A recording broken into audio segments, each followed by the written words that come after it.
Hello, everyone. Welcome to another episode of Coffee with Nancy on Knights of the Round Table. We've got a fantastic show for you today.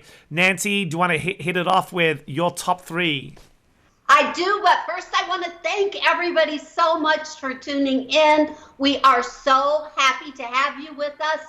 And if you would hit the subscriber button, the red button, that would even be more awesome. Or even actually just leave a comment. Tell us what you think or some ideas for future podcasts. Give us a comment, give us a like, or subscribe, as Nancy said. Thank you. Yeah, thank you. We really appreciate each one of you.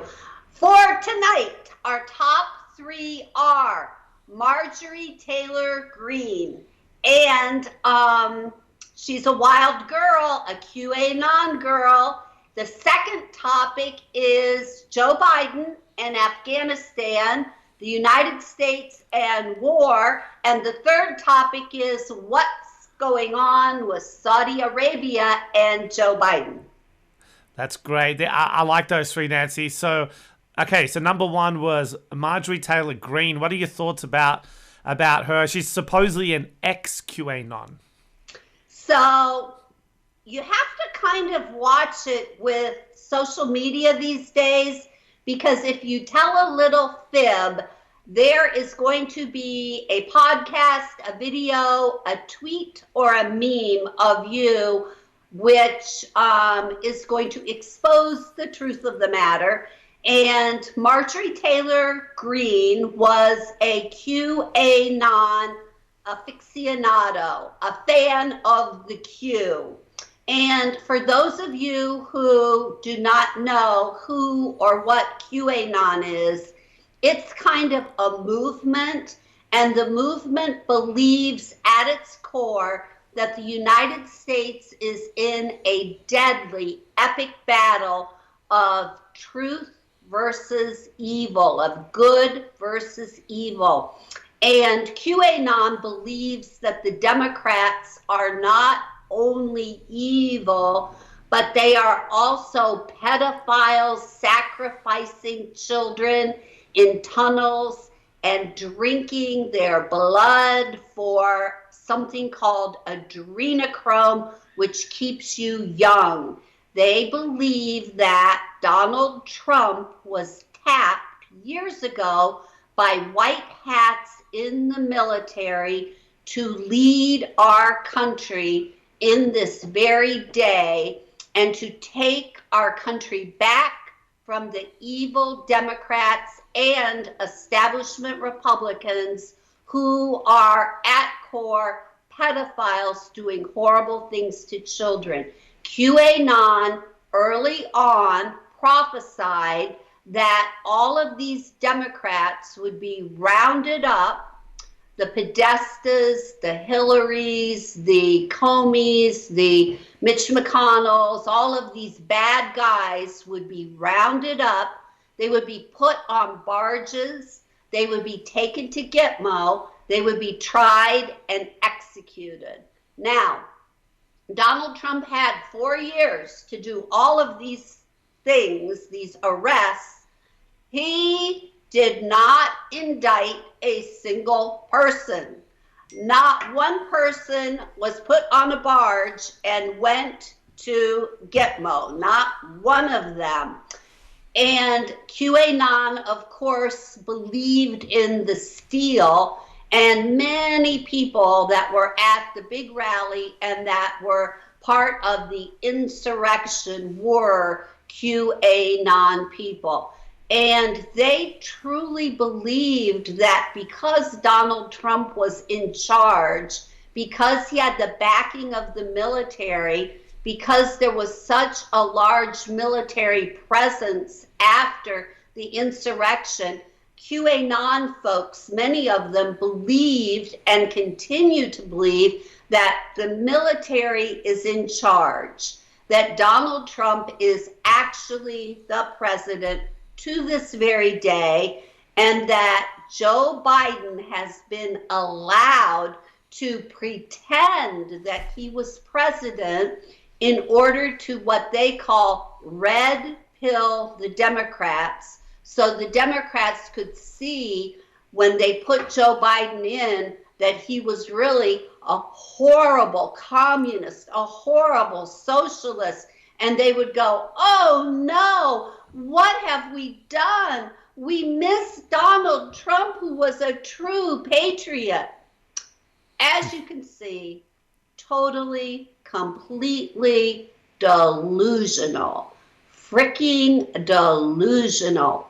Along those lines, many of them believe that on March 4th, that will have given Joe Biden enough time to red pill the Democrats to show them that Biden truly is a socialist, if not a communist, and that they need Donald Trump back. So on March 4th, Donald Trump will announce that he is indeed the true president. And all the Democrats will heave a sigh of relief and go, oh my gosh, it was a close brush with communism. Well, Marjorie believed QAnon. She was a QAnon person, and she said that in 2018 she walked away from it. But there are now tweets and other social media footprints where as late as 2020 last year, she was still a Q girl. So she just tried to downplay her involvement or belief, and then was a bit disingenuous about up until what time she really still believed in QAnon, and now she's tried to dismiss it in a way to say, look, that was a long time ago. It's not who I am today. Am I getting the story? Yes, you're getting the story. And the Democrats were so appalled, outraged that she was actually elected from her state, and that this QAnon crazy conspiratist was one of them. She was in the hollowed halls of the Capitol. She was a congresswoman. They couldn't believe it. We have to strip her of all of her powers. And they felt that the Republicans would not put her on any committee, strip her of all power, but that did not happen. She got up and she made a speech to Congress, and she said, I'm a mom. I'm just like all of you. I love Jesus Christ. I am pro-life. I have never been arrested. I'm a good person. I'm just like you. Yeah, I got involved with QAnon in 2018, 2016, but I walked away from it. I don't believe in it anymore. And the Republicans listened to this and they gave her a standing ovation. The Democrats are like, what?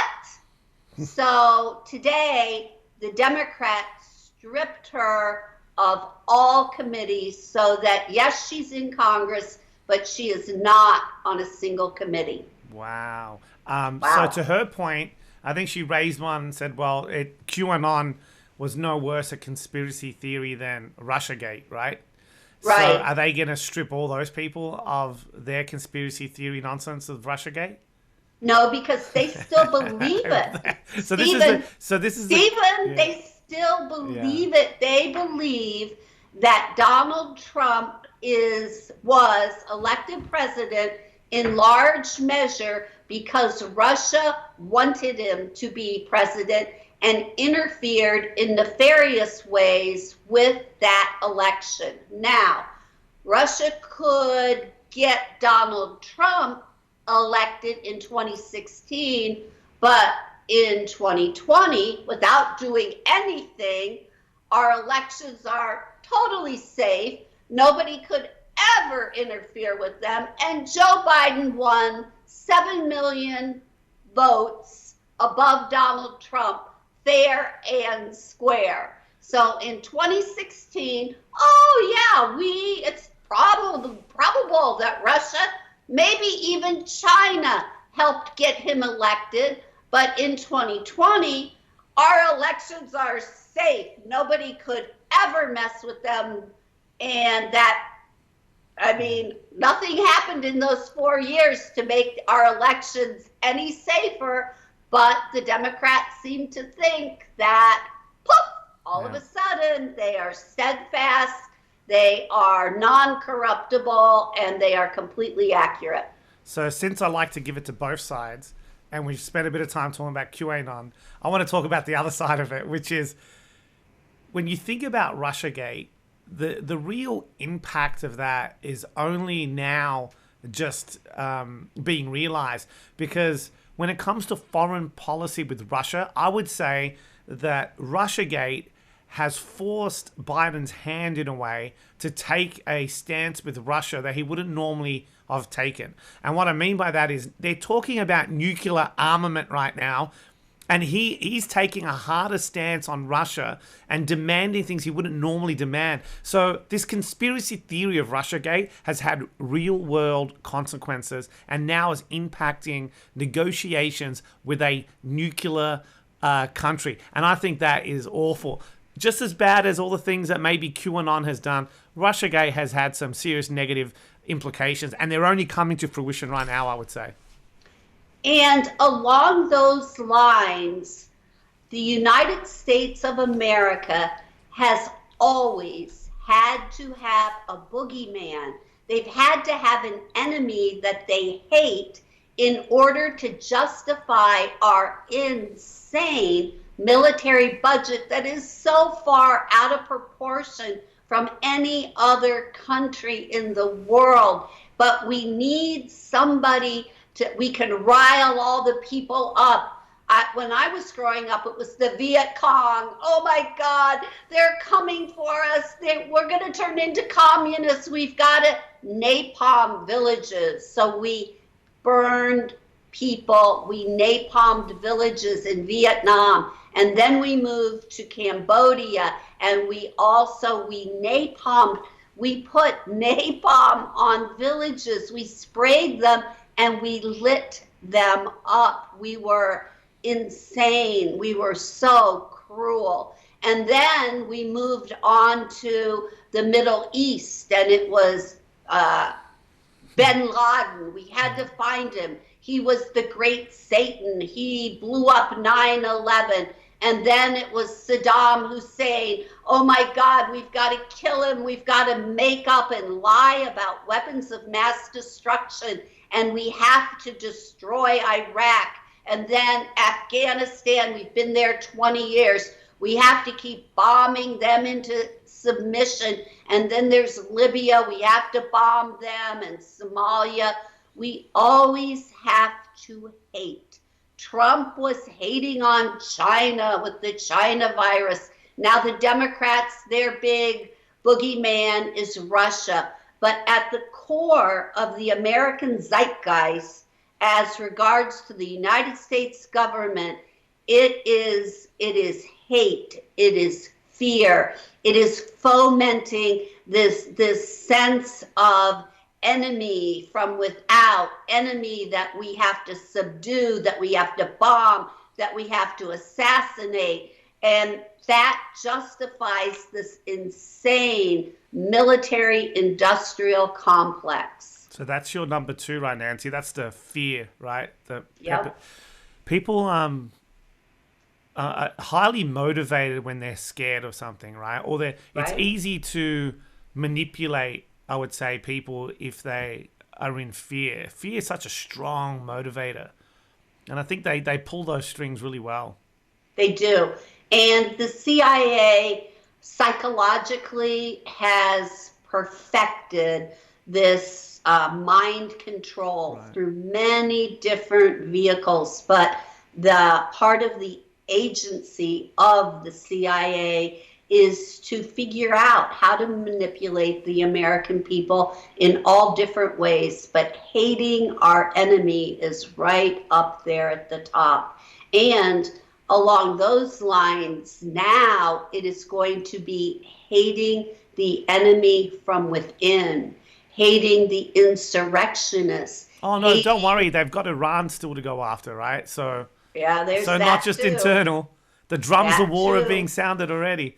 They are Anyway, being but you're right, sounded. Nancy. There's the insurrection. There's the Yeah. domestic terrorists now. Yes. Got to be careful. Got to be careful. Got to be careful. Okay, Num- on to number three. So Biden's policy with Saudi Arabia. So actually, it was music to my ears to hear that Biden was going to stop trading in military arms to Saudi Arabia to help, hopefully, put pause on the humanitarian crisis that's in Yemen, which has been fully fueled by the arms that the US has sold to Saudi Arabia. So I thought that was fantastic. But here's the rub. And a lot of people haven't been talking about this. He was, I think, being pretty much applauded for that. But in the same breath, he said, we will no longer supply you arms, but we will still defend you. What does that mean? To me, that means we're not going to give you the arms to fire on them, but we might fire them for you. So I'm kind of holding my judgment on that decision, hoping that he really does stop the trade of arms to the Saudis.